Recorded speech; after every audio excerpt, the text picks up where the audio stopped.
গল্প রহস্য পরিবারের সকলকে স্বাগতম।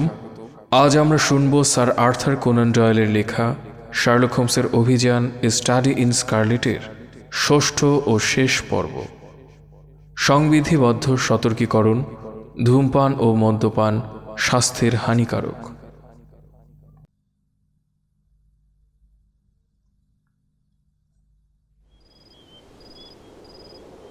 বারো, প্রতিহিংসার দূত। সারা রাত তারা পথ চলল জটিল গিরিসংকটের পাথর ছড়ানো আঁকা বাঁকা পথে। বারবার তারা পথ হারালো, কিন্তু পার্বত্য অঞ্চলটা হোপ ভালো করেই চেনে, তাই আবার তারা পথ খুঁজে পায়। সকাল হলে তাদের সামনে ফুটে উঠল এক বিস্ময়কর আদিম সৌন্দর্যের দৃশ্য। পরস্পরের কাঁধের উপর দিয়ে দূর দিগন্তের যেদিকে তাকায় সেদিকেই চোখে পড়ে তুষার কিরিট উত্তুঙ্গ শিখর শ্রেণী। দুপাশের পর্বত প্রাচীর এতই খাড়া যে মনে হয় ঝাউ বা পাইন গাছগুলি যেন তাদের মাথার উপর ঝুলে আছে। একটা দমকা বাতাস হলেই হুড়মুড় করে মাথার উপর ভেঙে পড়বে। এ ভয় একেবারে অমূলকও নয়, কারণ ওইভাবে ছিটকে পড়া গাছ পাথর অনুর্বর উপত্যকার সর্বত্র পুরু হয়ে ছড়িয়ে ছিটিয়ে আছে। এমনকি তারা যেতে যেতেই দেখল একটা প্রকাণ্ড পাথর সশব্দে নিচে গড়িয়ে পড়ল। নিস্তব্ধ গিরিসংকটের পথে পথে উঠল তার প্রতিধ্বনি। তাদের পথশ্রান্ত ঘোড়াগুলি সচকিত হয়ে দুই পা তুলে দাঁড়াল। পূর্ব দিগন্তে যখন ধীরে ধীরে সূর্য উঠল, তখন শিখরের চূড়াগুলি উৎসবের আলোকমালার মতো একের পর এক জ্বলে উঠতে লাগল। ক্রমে সেগুলি রক্তবর্ণ হয়ে জ্বলতে লাগল। এই অপূর্ব দৃশ্য দেখে তিন পলাতকের মন আনন্দে ভরে উঠল। নতুন উৎসাহে তারা উদ্দীপিত হয়ে উঠল। গিরিসংকট থেকে বেরিয়ে আসা একটা পার্বত্য নদীর ধারে তারা থামল, ঘোড়াগুলোকে জল খাওয়ালো, নিজেরাও দ্রুত হাতে প্রাতরাশ সেরে নিল। লুসি আর তার বাবা হয়তো আরেকটু বিশ্রাম করত, কিন্তু জেফারসন হোপ অমোঘ। বলল, যে কোনো সময় তারা এসে পড়তে পারে। আমাদের সব কিন্তু নির্ভর করছে গতির উপরে। একবার যদি নিরাপদে কার্সেন পৌঁছতে পারি, তখন সারা জীবন বিশ্রাম নিতে পারব। সারাদিন তারা গিরিসংকট ধরে এগিয়ে চলল। সন্ধ্যায় হিসাব করে দেখল শত্রুপক্ষের কাছ থেকে 30 মাইলের বেশি দূরে চলে এসেছে। রাত্রের জন্য তারা একটা ঝুঁকে পড়া পাহাড়ের নিচটা বেছে নিল। চারদিকের পাহাড় ঠান্ডার হাত থেকে তাদের বাঁচাবে। সেখানে তিনজনে গুটিসুটি মেরে কয়েক ঘন্টা ঘুমিয়ে নিল। ভোর হবার আগেই জেগে উঠে আবার পথে নামল। কোনো অনুসরণকারীর চিহ্ন এখনো পর্যন্ত চোখে পড়েনি। জেফারসনের মনে তাই আশা হলো যে নৃশংস সংগঠনের শত্রুতার কবলে পড়েছিল, এতক্ষণে বোধহয় তার ধরাছোঁয়ার বাইরে তারা এসে গেছে। সে জানত না তাদের লোহার থাবা কতদূর পৌঁছতে পারে, জানত না সে থাবা কত দ্রুত তাদের ঘিরে ধরে চূর্ণ করে ফেলবে। পলায়নের দ্বিতীয় দিন দুপুর থেকেই তাদের খাবারে টান পড়ল। অবশ্য শিকারীর মনে এতে কোনো দুশ্চিন্তা হলো না, কারণ এইসব পার্বত্য অঞ্চলে শিকার পাওয়া যায়। এর আগে অনেক সময়ই জীবন ধারণের জন্য তাকে রাইফেলের উপরেই নির্ভর করতে হয়েছে। এখন তারা সমুদ্রপৃষ্ঠ থেকে প্রায় 5000 ফুট উঁচুতে উঠেছে, আর বাতাসেও তীব্র ঠান্ডা। কাজেই সঙ্গীদের গরম থাকবার একটা ব্যবস্থা করা দরকার। তাই পাথর ঘেরা কোণ বেছে নিয়ে সে শুকনো ডালপালা জোগাড় করে আগুন জ্বালিয়ে দিল। তারপর ঘোড়াগুলিকে বেঁধে লুসিকে বিদায় সম্ভাষণ জানিয়ে বন্দুকটাকে তার কাঁধে ঝুলিয়ে সে বেরিয়ে পড়ল শিকারের সন্ধানে। পিছন ফিরে দেখল বৃদ্ধ ও তরুণী জ্বলন্ত আগুনের উপর ঝুঁকে বসে আছে, আর জন্তুগুলি চুপচাপ দাঁড়িয়ে আছে। পরক্ষণেই একটা পাহাড় মাঝখানে পড়ায় তার দৃষ্টিপথের বাইরে চলে গেল। এক গিরিপথ থেকে আরেক গিরিপথ ধরে মাইল 2 হেঁটেও সে কিছুই পেল না। যদিও গাছের বাকলে চিহ্ন দেখে বা অন্য নানাভাবে সে বুঝতে পারল যে এ অঞ্চলে অনেক ভালুক আছে। অবশেষে 2-3 ঘন্টার ব্যর্থ সন্ধানের পর নিরাশ হয়ে যখন সে ফিরে যাবার কথা ভাবছে, এমন সময় উপরের দিকে চোখ মেলে সে এমন একটা দৃশ্য দেখতে পেল যাতে তার হৃদয় আনন্দে নেচে উঠল। 300-400 ফুট উপরে একটা মুখ বের করা পাথরের উপর ঠিক ভেড়ার মতো দেখতে একটা জন্তু দাঁড়িয়ে আছে, কিন্তু তার মাথায় দুটো বিরাট শিং। ওই বড় শিংটা, ওই নামেই ওগুলোকে ডাকা হয়। হয়তো অদৃশ্য একটা ভেড়ার পালের গোদা। সৌভাগ্যক্রমে জন্তুটা তার বিপরীত দিকে মুখ করে দাঁড়িয়েছিল বলে তাকে দেখতে পায়নি। উপর হয়ে শুয়ে পড়ে একটা পাথরে রাইফেলটার ভর রেখে অনেক দূর থেকে অব্যর্থ নিশানায় সে ঘোড়া টিপল। জন্তুটা লাফ দিয়ে উঠে পাহাড়ের কিনারে কাঁপতে কাঁপতে দ্রুত বেগে নিচের উপত্যকায় ছিটকে পড়ল। জন্তুটা খুব ভারী, বয়ে নেওয়া শক্ত। শিকারী তাই তার একটা উরু আর পাশের অংশ কেটে নিল। তারপর বিজয় চিহ্নটি কাঁধে ফেলে দ্রুত ফিরে চলল, কারণ সন্ধ্যা প্রায় হয়ে এলো। ফিরবার উদ্যোগ করতেই সে বুঝতে পারল ব্যাপারটা সহজ নয়। শিকারের আগ্রহে পরিচিত পার্বত্য পথ ছেড়ে সে অনেক দূর চলে এসেছে। যে পথে এসেছে সে পথ খুঁজে বের করাও সহজ নয়। যে উপত্যকায় সে পৌঁছেছে সেটা বহু গিরিপথ দ্বারা বিভক্ত। সেই সব গিরিপথের সবগুলি প্রায় একরকম দেখতে, ফলে একটা থেকে আরেকটা পৃথক করে চেনা একেবারেই অসম্ভব। একটা পথ ধরে মাইলখানেক যাওয়ার পরে এমন একটা পার্বত্য নদীর কাছে পৌঁছল যেটা সে আগে কখনো দেখেনি। ভুল পথে এসেছে বুঝতে পেরে সে আরেকটা পথ ধরল, কিন্তু ফল একই হলো। রাত দ্রুত বাড়ছে, অন্ধকার নামছে। এমন সময় সে একটা পরিচিত গিরিপথে পৌঁছল বটে, কিন্তু ঠিক পথে চলা তখনও সহজ ব্যাপার নয়, কারণ তখনও চাঁদ ওঠেনি।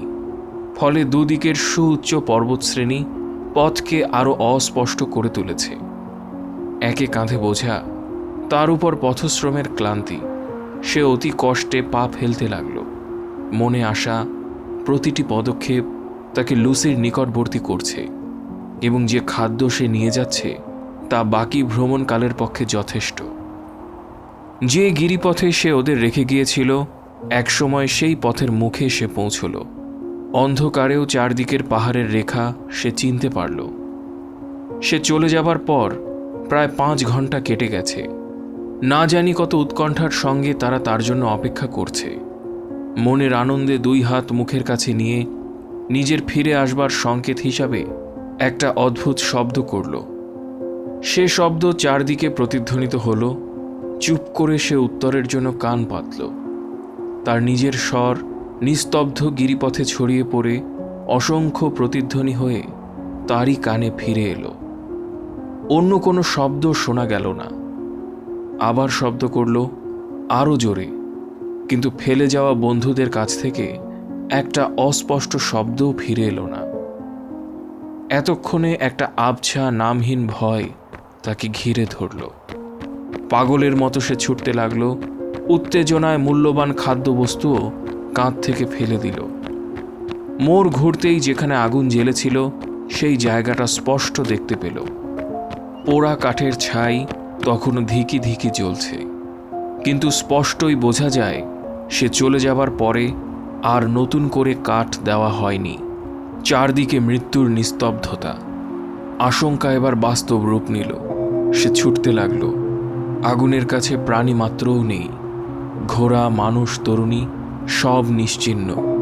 স্পষ্ট বোঝা যাচ্ছে তার অনুপস্থিতিতে ভয়ঙ্কর একটা আকস্মিক বিপদ ঘটে গেছে। সে বিপদ সকলকে তার আলিঙ্গনে ঢেকে দিয়েছে, পিছনে চিহ্ন পর্যন্ত রাখেনি। এই আঘাতে জেফারসন হোপ বিমূঢ় হতবুদ্ধি হয়ে পড়ল। মাথাটা ঘুরে উঠল। পাছে মাটিতে পড়ে যায় এই ভয়ে সে রাইফেলের উপর ভর দিয়ে দাঁড়ালো। স্বভাবতই সে উদ্যমশীল মানুষ, তাই সাময়িক নিষ্ক্রিয়তা কাটিয়ে উঠতে বেশি সময় লাগল না। অগ্নিকুণ্ডের ভিতর থেকে একটা অর্ধদগ্ধ কাঠ নিয়ে সেটাতে আগুন জ্বালালো, আর তারই আলোয় চারদিকটা পরীক্ষা করে দেখতে লাগলো। চতুর্দিকে ঘোড়ার খুরের দাগ দেখেই বোঝা যায় একটা বড় অশ্বারোহী দল পলাতকদের আক্রমণ করেছিল, এবং পথের নিশানা দেখেই প্রমাণ পাওয়া যায় যে তারা লবণহ্রদ শহরের দিকেই ফিরে গেছে। তারা কি দুজনকেই তুলে নিয়ে গেছে? জেফারসন হোপ সেইটাই ভেবে নিয়েছিল। এমন সময় একটা জিনিস তার চোখে পড়ল। যাতে তার সারা শরীর শিউরে উঠল। একটু দূরে লাল মাটির একটা নিচু ঢিবি। আগে ওটা নিশ্চয়ই ওখানে ছিল না। একটা নতুন খোঁড়া কবর ছাড়া ওটাকে আর কিছু বলে ভুল করবার কোনো কারণই নেই। আর একটু এগিয়ে তরুণ শিকারী দেখতে পেল কবরের উপরে একটা লাঠি পোঁতা রয়েছে, আর সেই লাঠির চেরা ডগার মধ্যে আটকে রয়েছে এক টুকরো কাগজ। কাগজের লেখাটি সংক্ষিপ্ত কিন্তু সুস্পষ্ট। জন ফেরিয়ার, লবণ হ্রদ শহরের প্রাক্তন অধিবাসী, মৃত্যু 4 আগস্ট 1860। মাত্র কিছুক্ষণ আগেও যে বৃদ্ধ লোকটিকে সে রেখে গিয়েছিল সে আর নেই। আর এই তার এপিটাফ। জেফারসন হোপ হন্যে হয়ে দ্বিতীয় কবরের খোঁজ করল, কিন্তু তার কোনো চিহ্নই দেখতে পেল না। লুসির নিয়তিকে পূর্ণ করবার জন্য অনুসরণকারীরা তাকে তুলে নিয়ে গেছে। কোনো প্রধান পুত্রের অন্তঃপুরে হবে তার স্থান। লুসির অনিবার্য নিয়তি আর তাকে প্রতিরোধ করবার ক্ষমতার কথা ভেবে যুবকটির ইচ্ছা হলো সেও বৃদ্ধের শেষ শান্ত বিশ্রামাগারেই শয্যা গ্রহণ করবে। সঙ্গে সঙ্গেই তার উদ্যমশীল মনোবল হতাশাপ্রসূত এই কর্মহীনতাকে ঝেড়ে ফেলে দিল। যদি আর কিছুই করবার না থাকে, বেঁচে থেকে সে প্রতিহিংসা তো নিতে পারবে। দুর্জয় ধৈর্য ও অধ্যবসায়ের সঙ্গে জেফারসনের মনে ছিল দীর্ঘস্থায়ী জিঘাংসার এক অনন্য শক্তি। যে নিগ্রোদের সঙ্গে সে বাস করত, হয়তো তাদের কাছ থেকেই এ শক্তি সে অর্জন করেছিল। নিঃসঙ্গ অগ্নিকুণ্ডের পাশে দাঁড়িয়ে সে মনে মনে বলল, নিজের হাতে শত্রুদের উপর পরিপূর্ণ প্রতিশোধ নিতে পারলে তবেই এ দুঃখের অবসান হতে পারে। তার দৃঢ় ইচ্ছাশক্তি আর শ্রান্তিহীন উদ্যমকে ওই একটি মাত্র লক্ষ্য সাধনে নিয়োজিত করবার সংকল্প সে গ্রহণ করল। কঠোর ফ্যাকাশে মুখে সে সেইখানে ফিরে গেল যেখানে সে খাদ্যবস্তু ফেলে এসেছিল।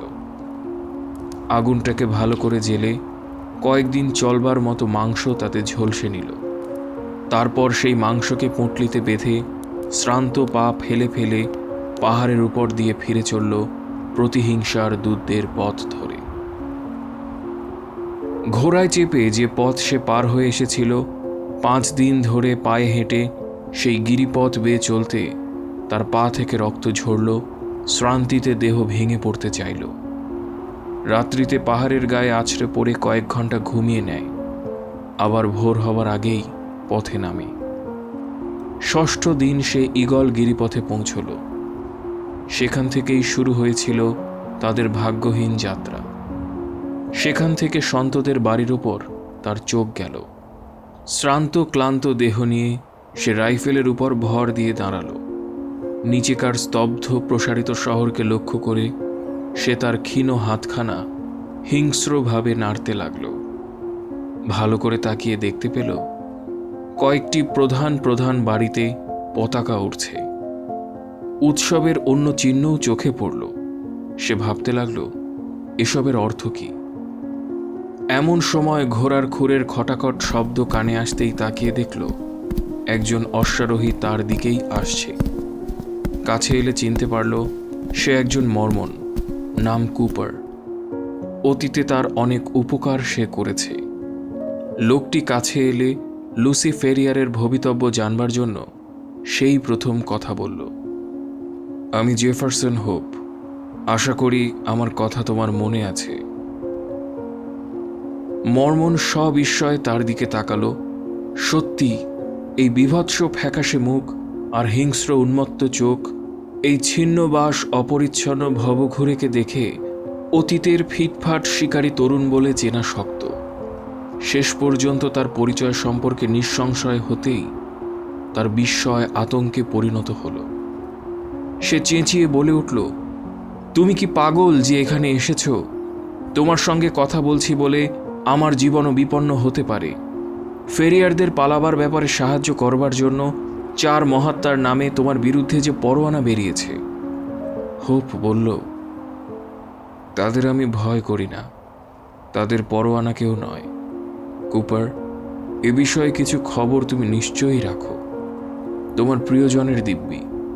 আমার কয়েকটি প্রশ্নের জবাব দাও। আমরা অনেক দিনের বন্ধু।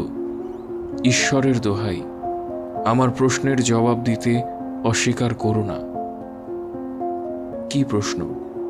মর্মন অস্বস্তির সঙ্গে প্রশ্ন করল। তাড়াতাড়ি করো, পর্বতেরও কান আছে আর গাছেরও চোখ আছে। লুসি ফেরিয়ারের কি হয়েছে? গতকাল তরুণ ড্রেভারের সঙ্গে তার বিয়ে হয়ে গেছে। আরে কি হলো? দাঁড়াও, সোজা হয়ে দাঁড়াও। তুমি যে মরার মতো হয়ে গেলে। আমার কথা ছেড়ে দাও, অস্ফুট স্বরে হোপ বলল। তার ঠোঁট অবধি সাদা হয়ে গেছে। যে পাথরটায় ঠেস দিয়ে সে দাঁড়িয়েছিল সেটার উপরেই ধপ করে বসে পড়ল।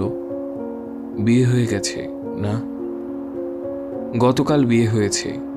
বিয়ে বাড়িতে সেজন্যই তো অত পতাকা উঠছে। কে তাকে পাবে এই নিয়ে তরুণ ড্রেভার আর তরুণ স্ট্যাঞ্জারসনের মধ্যে বচসা হয়। স্ট্যাঞ্জারসন গুলি করে লুসির বাবাকে মেরে ফেলে, ফলে তার দাবি ভারী হয়ে ওঠে। কিন্তু এ নিয়ে পরিষদে যখন আলোচনা শুরু হয় তখন ড্রেভারই দলে ভারী হয় এবং গুরুদেব কনেকে তার হাতেই তুলে দেন। অবশ্য কেউই তাকে বেশি দিন রাখতে পারবে না। কালই তার মুখে আমি মৃত্যুর ছায়া দেখেছি। সে আর স্ত্রীলোক নেই, একটি প্রেতিনী। তুমি তাহলে ফাঁকিতেই পড়লে? হ্যাঁ, আমি ফাঁকিতেই পড়লাম। আসন থেকে উঠে জেফারসন হোপ বলল। তার মুখ যেন পাথর কুঁদে তৈরি, এমনই কঠিন আর স্পষ্ট তার মুখের ভাব। এক অশুভ আলোয় চোখ দুটি জ্বলছে। কোথায় চললে? কিছু মনে করো না, সে জবাব দিল। তারপর অস্ত্রটা কাঁধের উপর ঝুলিয়ে গিরিপথ ধরে চলে গেল বন্য পশুদের আবাসস্থল পর্বতের বুকে। সেখানে তার মতো হিংস্র ও বিপজ্জনক আর কেউ ছিল না। মর্মনের ভবিষ্যৎবাণী শীঘ্রই ফলে গেল। বাবার নৃশংস মৃত্যু অথবা জোর করে অসম্মানজনক বিবাহের ফল, যে কারণেই হোক, বেচারি লুসি তারপর আর কোনোদিন মাথা তোলেনি। 1 মাসের মধ্যেই শুকিয়ে মরে গেল। তার মাতাল স্বামী জন ফেরিয়ারের সম্পত্তির লোভেই তাকে বিয়ে করেছিল। কাজেই লুসির মৃত্যুতে সেরকম কিছু দুঃখ তার হলো না। কিন্তু তার অন্য স্ত্রীরা তার মৃত্যুতে শোক প্রকাশ করল এবং মর্মন রীতি অনুসারে অন্ত্যেষ্টির আগের রাতটা তার পাশেই বসে কাটালো। খুব সকালে তারা মৃতদেহের চারপাশে গোল হয়ে বসেছিল। এমন সময় অবর্ণনীয় ভয় ও বিস্ময়ের সঙ্গে তারা দেখল যে দরজাটা সম্পূর্ণ খুলে গেল এবং একটি ভীষণ দর্শন ঝঞ্ঝাহত জীর্ণবাস মানুষ ঘরের মধ্যে ঢুকল। ত্রস্ত নারীদের দিকে কোনো রকম দৃষ্টিপাত না করে বা কোনো কথা না বলে যে ফ্যাকাশে নীরব দেহে একদিন লুসি ফেরিয়ারের পবিত্র আত্মার বাস ছিল, সেই দিকে এগিয়ে গেল। তার উপর ঝুঁকে পড়ে সসম্মানে তার শীতল ললাটে ঠোঁট দুটিকে চেপে ধরল। তারপর হাতখানা তুলে ধরে আঙুল থেকে বিয়ের আংটিটা খুলে নিল। হিংস্র কণ্ঠে গর্জে উঠল, এই আংটি সহ ওকে কবর দেওয়া চলবে না। কেউ চিৎকার চেঁচামেচি করবার আগেই সে লাফিয়ে সিঁড়ি বেয়ে নেমে চলে গেল। ঘটনাটা এতই বিস্ময়কর ও সংক্ষিপ্ত যে যারা দেখেছিল তাদের পক্ষেও সেটা বিশ্বাস করা কঠিন, বা অন্যকে বিশ্বাস করানো আরও কঠিন। কিন্তু একথা তো অনস্বীকার্য যে তার বিয়ের কনে হবার একমাত্র চিহ্ন সোনার আংটিটা অদৃশ্য হয়ে গেছে। কয়েক মাস ধরে জেফারসন সেই পাহাড়ের মধ্যেই বন্য জীবন যাপন করতে লাগল। প্রতিহিংসার যে তীব্র বাসনা তাকে পেয়ে বসেছে, তাকেই সে সযত্নে লালন করে চলেছে। শহরে নানা কাহিনী রটতে লাগল যে একটি কিম্ভূত মানুষকে কখনো শহরের উপকণ্ঠে, আবার কখনো নির্জন গিরিপথে ঘুরে বেড়াতে দেখা যায়। একদিন একটা বুলেট স্ট্যাঞ্জারসনের জালনা দিয়ে ঢুকে তার 1 ফুটের মধ্যে দেওয়ালে বিঁধে যায়। আরেকদিন ড্রেভার যখন পাহাড়ের নিচে দিয়ে যাচ্ছিল তখন একটা মস্ত বড় পাথর তার উপর গড়িয়ে পড়ে। তাড়াতাড়ি ছিটকে গিয়ে মুখ থুবড়ে পড়ে কোনো ক্রমে সে মৃত্যুর হাত থেকে রক্ষা পায়। দুই তরুণ মর্মন শীঘ্রই বুঝতে পারল কেন তাদের প্রাণনাশের চেষ্টা করা হচ্ছে। শত্রুকে ধরবার বা মেরে ফেলবার আশায় বারবার তারা পার্বত্য অঞ্চলে অভিযান চালালো, কিন্তু কোনোবারই কোনো ফল হলো না। তখন তারা সতর্কতা অবলম্বন করল। কখনো তারা একাকী বা রাত্রিবেলা বাইরে বের হতো না। তাদের বাড়ির চতুর্দিকে করা পাহারারও ব্যবস্থা করল। কিছুদিন পরে অবশ্য এইসব ব্যবস্থা তারা শিথিল করে দিল, কারণ প্রতিপক্ষকে আর দেখাও যেত না বা তার কথাও কিছু শোনা যেত না। ফলে তাদের আশা হলো যে কালক্রমে তার জিঘাংসা বৃত্তি হয়তো ঠান্ডা হয়ে এসেছে, কিন্তু মোটেই তা হয়নি। কালক্রমে জিঘাংসা বৃত্তি আরও প্রখর হয়েছে। শিকারীর মন ছিল কঠোর, অনমনীয়। প্রতিহিংসার বাসনা তার মনকে এমনভাবে সম্পূর্ণ গ্রাস করে বসেছিল যে আর কোনো ভাবনা চিন্তার স্থান সেখানে ছিল না। সে ছিল পুরোপুরি বাস্তবপন্থী। শীঘ্রই সে বুঝতে পারল যেভাবে সে অবিশ্রাম পরিশ্রম করে চলেছে, তার লৌহ কঠিন দেহযন্ত্রও বেশি দিন তা সহ্য করতে পারবে না। এভাবে রোদে বৃষ্টিতে থেকে থেকে আর ভালো খাদ্যের অভাবে তার শরীর ক্রমেই ভেঙে পড়ছে। পাহাড়ের মধ্যে কুকুরের মতো মরে গেলে তার প্রতিহিংসার কি হবে? অথচ এভাবে চললে মৃত্যু অবশ্যম্ভাবী। সে বুঝল যে তাহলে তো তার শত্রুর উদ্দেশ্যই সফল হবে। সুতরাং অনিচ্ছা সত্ত্বেও সে পুরনো নেভাদা খনিতে ফিরে গেল। সেখানে থেকে হৃত স্বাস্থ্য পুনরুদ্ধার করে প্রচুর অর্থ সংগ্রহ করে বিনা কষ্টে অভীষ্ট লক্ষ্যে অগ্রসর হতে পারবে এই আশায়। তার ইচ্ছা ছিল বড়জোর 1 বছর সেখানে কাটাবে, কিন্তু অদৃষ্টপূর্ব ঘটনার চাপে তাকে প্রায় 5 বছর খনিতে কাটাতে হলো। অবশ্য এতদিন পরেও তার প্রতি অন্যায়ের স্মৃতি এবং তার প্রতিহিংসার স্পৃহা এতটুকু হ্রাস পায়নি। জন ফেরিয়ারের কবরের পাশে দাঁড়াবার সেই স্মরণীয় রাতে যেমন তীব্র ছিল, আজও তাই আছে। একটা নকল নামের আড়ালে আত্মগোপন করে সে লবণ হ্রদ শহরে ফিরে গেল। যাকে সে ন্যায় বলে জেনেছে তাকে পাবার জন্য যদি জীবন যায় তো যাক। সেখানে অনেক দুঃসংবাদ তার জন্য অপেক্ষা করেছিল। কয়েক মাস আগে প্রিয় মানব দলের মধ্যে একটি দলাদলি হয়ে গেছে। গির্জার কিছু তরুণ সদস্য প্রধানদের কর্তৃত্বের বিরুদ্ধে বিদ্রোহ করেছে। ফলে বেশ কিছু অসন্তুষ্ট সদস্য দল ত্যাগ করে ইউটা ছেড়েছে এবং বাইরে গিয়ে জেন্টাইল হয়েছে। ড্রেভার এবং স্ট্যাঞ্জারসনও তাদের মধ্যে আছে। তারা কোথায় গেছে তা কেউ জানে না। গুজবে প্রকাশ, ড্রেভার তার বেশিরভাগ সম্পত্তি অর্থে রূপান্তরিত করে বেশ ধনী হয়ে চলে গেছে, আর তার সঙ্গী স্ট্যাঞ্জারসন গেছে অপেক্ষাকৃত দরিদ্র হয়ে। তাদের গতিবিধি সম্পর্কে কিছুই জানবার উপায় নেই। এমন অসুবিধার সম্মুখীন হলে অনেক প্রতিহিংসা পরায়ণ লোকই প্রতিশোধের বাসনা পরিত্যাগ করত। জেফারসন হোপ কিন্তু মুহূর্তের জন্য দ্বিধাবোধ করল না। যে স্বল্প যোগ্যতা তার ছিল তারই সাহায্যে কাজকর্ম জোগাড় করে সে যুক্তরাষ্ট্রের শহর থেকে শহরে ঘুরতে লাগল শত্রুর সন্ধানে। বছরের পর বছর কেটে গেল, তার কালো চুল সাদা হয়ে গেল, তবু তার ঘোরার বিরাম নেই। এক মানবরূপী শিকারী কুকুর যেন। যে লক্ষ্যে সে জীবন উৎসর্গ করেছে সারা মন তারই উপর নিবদ্ধ। অবশেষে অধ্যবসায়ের পুরস্কার মিলল। একটি জানালা পথে একটি মুখের প্রতি একটি মাত্র দৃষ্টিপাত।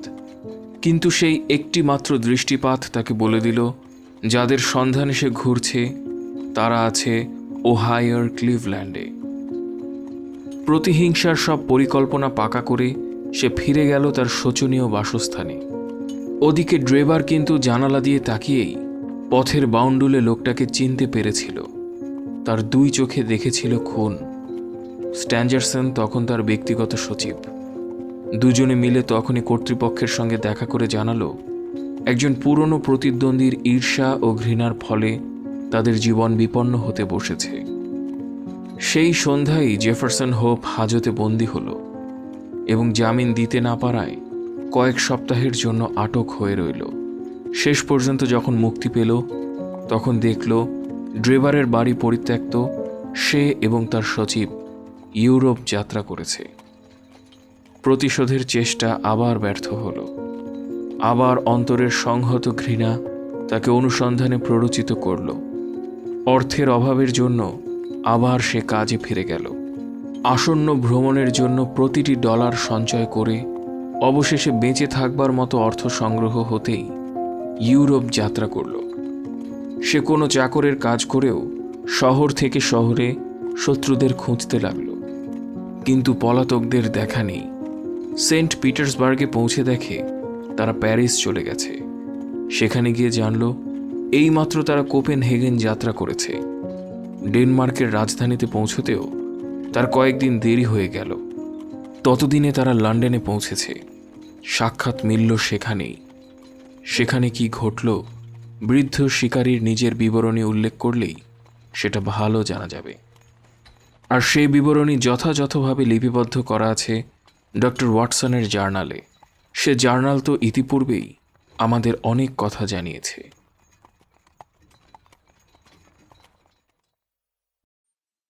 13 জন ওয়াটসন এমডির স্মৃতিচারণার অনুবৃত্তি।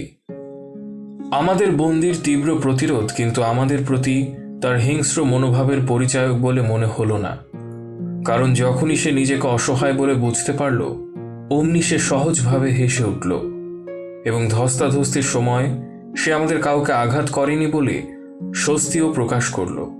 শার্লক হোমসের দিকে তাকিয়ে বলল, মনে হচ্ছে আমাকে থানায় নিয়ে যাবেন। আমার গাড়ি দরজায় দাঁড়িয়ে আছে।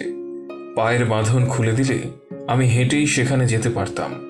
আমি আর আগের মতো ততটা হালকা নই যে আমাকে তুলে নিয়ে যাবেন। গ্রেগসন ও লেস্ট্রেড দৃষ্টি বিনিময় করল। তারা হয়তো এই প্রস্তাবকে স্পর্ধা বলে মনে করল, কিন্তু হোমস তৎক্ষণাৎ তার কথা মতো যে তোয়ালে দিয়ে তার গোড়ালি দুটো একসঙ্গে বেঁধেছিলাম সেটা খুলে দিল। সে উঠে পা ছড়ালো, যেন নিশ্চিত হতে চাইল যে সত্যি তার পা দুটো খুলে দেওয়া হয়েছে। মনে পড়ল তাকে প্রথম দেখেই মনে মনে ভেবেছিলাম এমন শক্ত সমর্থ চেহারার মানুষ আমি কদাচিৎ দেখেছি। তার কালো রোদে পোড়া মুখে দৃঢ় সংকল্প ও শক্তির এমন একটা প্রকাশ আছে যা তার শারীরিক শক্তির মতোই দুর্ভেদ্য। সপ্রশংস দৃষ্টিতে আমার ঘর সঙ্গীর দিকে তাকিয়ে এসে বলল, পুলিশ প্রধানের পদ যদি কোথাও খালি থাকে আপনি সে পদের যোগ্য ব্যক্তি। যেভাবে আপনি আমার পিছু নিয়েছিলেন সেটা সতর্কতার পরিচায়ক। হোমস গোয়েন্দা যুগলকে বলল, তোমরা বরং আমার সঙ্গে চলো। আমি গাড়িটা চালিয়ে নেব, লেস্ট্রেড বলল। ভালো কথা। গ্রেগসন আমার সঙ্গে ভেতরে বসবে। ডাক্তার, তুমিও চলো। এই কেসটায় তুমি যথেষ্ট আগ্রহ দেখিয়েছ, কাজেই আমাদের সঙ্গেই থাকো। আমি সানন্দে সম্মত হলাম। তিনজন একসঙ্গেই নামলাম। বন্দি পালাবার কোনো চেষ্টা করল না। ধীরে ধীরে তার নিজের গাড়িতে উঠল। আমরা তাকে অনুসরণ করলাম। লেস্ট্রেড কোচ বক্সে উঠে ঘোড়ার পিঠে চাবুক কষালো এবং খুব অল্প সময়ের মধ্যে আমাদের গন্তব্যস্থানে পৌঁছে দিল। একটা ছোট ঘরে আমাদের নিয়ে যাওয়া হলো। সেখানে একজন পুলিশ ইন্সপেক্টর বন্দির নাম এবং যাদের খুনের দায়ে তাকে অভিযুক্ত করা হয়েছে তাদের নাম লিখে নিলেন। অফিসারটির মুখ ফ্যাকাশে, ভাবলেশীন। একঘেয়ে যান্ত্রিকভাবে তিনি কর্তব্য সম্পাদন করলেন। বললেন, সপ্তাহকালের মধ্যেই বন্দিকে ম্যাজিস্ট্রেটের সামনে উপস্থিত করা হবে। মিস্টার জেফারসন হোপ, আপনি কোনো বক্তব্য রাখতে চান কি? অবশ্য আপনাকে সতর্ক করে দেওয়া দরকার যে আপনার সব কথা লিখে নেওয়া হবে এবং সেগুলি আপনার বিরুদ্ধে ব্যবহার করাও হতে পারে। বন্দি ধীরে ধীরে বলল, অনেক কথা আমার বলবার আছে ভদ্র মহোদয়গণ। সব কথা আমি আপনাদের কাছে খুলে বলতে চাই। ইন্সপেক্টর বলে উঠলেন, বিচারের জন্য কথাগুলি তুলে রাখলে ভালো হতো না? সে জবাব দিল, আমার বিচার হয়তো কোনোদিনই হবে না। আপনারা চমকে উঠবেন না, আমি আত্মহত্যার কথা ভাবছি না। আপনি তো ডাক্তার। শেষ প্রশ্নটা করবার সময় তার তীক্ষ্ণ কালো চোখ দুটি আমার উপর রাখল। উত্তর দিলাম, হ্যাঁ, আমি ডাক্তার। হাত করা পরানো কবজি দুটো বুকের দিকে ঘুরিয়ে সে হাসি মুখে বলল, তাহলে আপনার হাতটা এখানে রাখুন তো। তাই করলাম। সঙ্গে সঙ্গে বুঝলাম বুকের ভিতরে একটা অস্বাভাবিক দপদপানি ও গোলযোগ চলেছে ভিতরে। একটা শক্তিশালী ইঞ্জিন চললে পুরনো ঝরঝরে বাড়ি যেমন থরথর করে কাঁপে, তার বুকের পাঁজরও তেমনিভাবে কাঁপছে। ঘরের নীরবতার মধ্যে ওই একই জায়গা থেকে আসা একটা একঘেয়ে গুনগুন শব্দ আমি শুনতে পেলাম। চিৎকার করে বললাম, এ কি? আপনার যে হৃৎপিণ্ডের রক্তবাহিকা ধমনের স্ফীতিরোগ। সে শান্ত গলায় বলল, তারা ওই কথাই বলেছে। এজন্য গত সপ্তাহে একজন ডাক্তারের কাছে গিয়েছিলাম। তিনি বললেন কয়েকদিনের মধ্যে ওটা ফাটবেই। বছরের পর বছর ধরে রোগটা খারাপের দিকেই গেছে।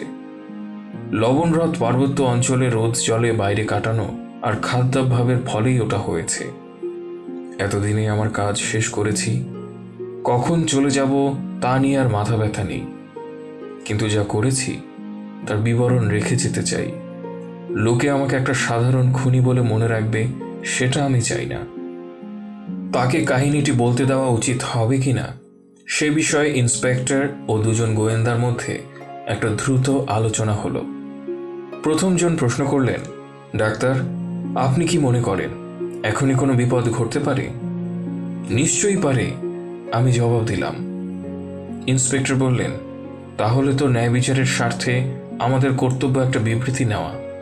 দেখুন, আপনি ইচ্ছা করলেই সব কথা বলতে পারেন, তবে আবার আপনাকে সতর্ক করে দিচ্ছি, আপনার সব কথাই লেখা হয়ে যাবে। একটা আসনে বসতে বসতে বন্দি বলল, আপনার অনুমতি নিয়ে আমি বসছি। এই ধমনী স্ফীতি আমাকে অল্পতেই পরিশ্রান্ত করে। আধ ঘন্টা আগে যে ধস্তাধস্তি করেছি তাতে অবস্থার কিছু উন্নতি হয়নি। কবরের কিনারায় এসে দাঁড়িয়েছি, কাজেই আপনাদের কাছে মিথ্যা বলবো না। আমার প্রতিটি শব্দ একান্তভাবে সত্য। আপনারা তাকে কিভাবে ব্যবহার করবেন তাতে আমার কিচ্ছু যায় আসে না। এই কথা বলে জেফারসন হোপ চেয়ারে হেলান দিয়ে নিম্নলিখিত বিস্ময়কর বিবৃতিটি শুরু করল। এমন শান্ত সুশৃঙ্খলভাবে সে কথা বলতে লাগলো যেন ঘটনাগুলি খুবই সাধারণ। এতৎসঙ্গে যুক্ত বিবরণের যথার্থতার সব দায়িত্ব আমি নিচ্ছি, কারণ লেস্ট্রেডের নোটবুক আমি দেখেছি, আর সে নোটবুকে বন্দির কথাগুলি অবিকল লেখা হয়েছিল। সে বলতে লাগলো, এই লোক দুটিকে আমি কেন ঘৃণা করতাম সেটা আপনাদের কাছে অবান্তর। এইটুকু বললেই যথেষ্ট হবে যে দুটি মানব সন্তানকে, একটি পিতা অপরটি কন্যা, হত্যার অপরাধে এরা অপরাধী, আর সেই কারণেই তাদের বেঁচে থাকবার কোনো অধিকার ছিল না। তাদের অপরাধের পরে এত বেশি দিন পার হয়ে গেছে যে কোনো আদালতে তাদের দণ্ডের ব্যবস্থা করা ছিল অসম্ভব। তাদের অপরাধ আমি জানতাম, তাই স্থির করলাম আমি হব একাধারে বিচারক, জুরি এবং জল্লাদ। আপনাদের মধ্যে যদি এতটুকু মনুষ্যত্ব থাকে, আপনারা যদি আমার অবস্থায় পড়েন, তাহলে আপনারাও ওই একই কাজ করতেন। যে মেয়েটির কথা বললাম 20 বছর আগে আমাকেই তার বিয়ে করবার কথা ছিল, ওই ড্রাইভারকে বিয়ে করতে সে বাধ্য হয়েছিল। ফলে তার বুক ভেঙে গেল। তার মৃতদেহের আঙুল থেকে বিয়ের আংটিটা আমিই খুলে নিয়েছিলাম। প্রতিজ্ঞা করেছিলাম মৃত্যুকালে ওই ড্রাইভারের চোখের দৃষ্টি থাকবে আংটিটার উপরে, আর যে অপরাধের জন্য তার শাস্তি হলো তাই হবে তার শেষ চিন্তা। আংটিটার সঙ্গে নিয়ে তাকে এবং তার সহযোগীকে অনুসরণ করে আমি 2টো মহাদেশ ঘুরেছি, তবে তাদের ধরতে পেরেছি। তারা ভেবেছিল আমি শ্রান্ত হয়ে সরে যাব, কিন্তু তা যায়নি। কাল যদি আমি মরি সেটাই সম্ভব, কথা জেনে মরব যে পৃথিবীতে আমার কাজ শেষ হয়েছে, ভালোভাবেই শেষ হয়েছে। তারা ধ্বংস হয়েছে এবং আমার হাতেই হয়েছে। আমার আশা করবার, কামনা করবার আর কিছুই নেই।